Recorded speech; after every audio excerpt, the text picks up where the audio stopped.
அஸ்ஸலாமு அலைக்கும். இன்றைக்கி மிலாடி நபி. எனக்கு தெரிஞ்சு நான் சின்ன வயசுலேருந்தே பார்த்ததுலேருந்து பல பேர் முஸ்லீம்ஸ் இதை கொண்டாட மாட்டாங்க, சில பேர் வீட்டில் தான் கொண்டாடுவாங்க. அந்த வகையில் எங்கள் மாமியார் வீட்லேயும் செலிப்ரேட் பண்ணுறது கிடையாது, எங்கள் அம்மா வீட்லேயும் செலிப்ரேட் பண்ணுறது கிடையாது. இதுக்கு பார்த்திங்கன்னா பெருசாக எதுவுமே மெனக்கிட மாட்டாங்க. டெய்லியும் ஒரு வழக்கமான நாள் போல தான் இந்த நாளும் இருக்கும். இது பார்த்திங்கன்னா புது ட்ரெஸ் தான் நான் வியர் பண்ணியிருக்கேன். இதுக்குன்ட்டு புது ட்ரெஸ்லாம் வியர் பண்ண மாட்டாங்க. ஆனால் இன்றைக்கி வெள்ளிக்கிழமை, தலைக்கு வேறு குளிச்சிருக்கேன், வீட்டில் வேறு புது ட்ரெஸ் இருந்தது. சரி, சின்னதாக ஒரு ஹாப்பினஸ் இருக்கும்ல, நமாஸ் வேறு படிக்க போகிறோம், அதனால புது ட்ரெஸ் வியர் பண்ணிக்கிட்டேன்.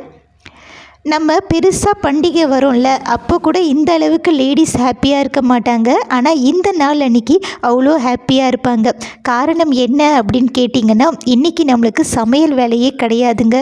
செம்ம ரிலாக்ஸ்டாக போகும். பிகாஸ் பார்த்திங்கன்னா மசூதியிலேயே சாப்பாடு கொடுத்துருவாங்க. அதுக்கு முந்தான நாளே பார்த்திங்கன்னா நம்மக்கிட்டேருந்து காசு வசூல் பண்ணிவிடுவாங்க.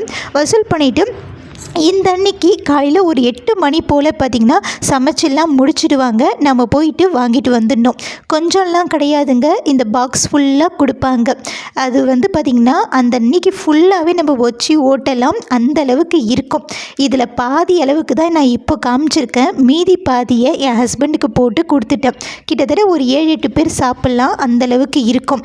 அதை அவர் கொண்டு போயிட்டு கம்பெனியில் எல்லாருக்கூடையும் உட்காந்து சாப்பிட்டுக்கிறேன்ட்டு எடுத்துகிட்டு போயிட்டார். நான் பிரேக்ஃபாஸ்ட் சாப்பிட்டுட்டு மதியம் லஞ்சும் இதே தான் சாப்பிட போனேன். அதுவும் இன்னும் மீதி வேறு இருக்கும். நைட்டுக்கு சாப்பிட்றதா இல்லை பிரேக்ஃபாஸ்ட் நைட்டு டின்னர் ஏதாச்சும் சமைச்சு சாப்பிட்லாமான்னு அப்படின்னு தான் யோசிக்கணும். இந்த நாள் இப்படி தாங்க இருக்கும், செம்ம ரிலாக்ஸ்டாக போகும். உங்கள் ஊர்லேயும் இந்த மாதிரி ஏதாச்சும் மசூதியில் சமைச்சு கொடுப்பாங்களா? இந்த நாள் உங்கள் ஊரில் எப்படி செலிப்ரேட் பண்ணுவாங்க, நீங்கள் எப்படி செலிப்ரேட் பண்ணுவீங்க அப்படின்ட்டு கமெண்ட் பண்ண மறக்காதீங்க. ஜும்மா நமாஸும் முடிச்சுட்டேன். அவ்வளோதான் ஃப்ரெண்ட்ஸ், பாய். மறக்காமல் சப்ஸ்கிரைப்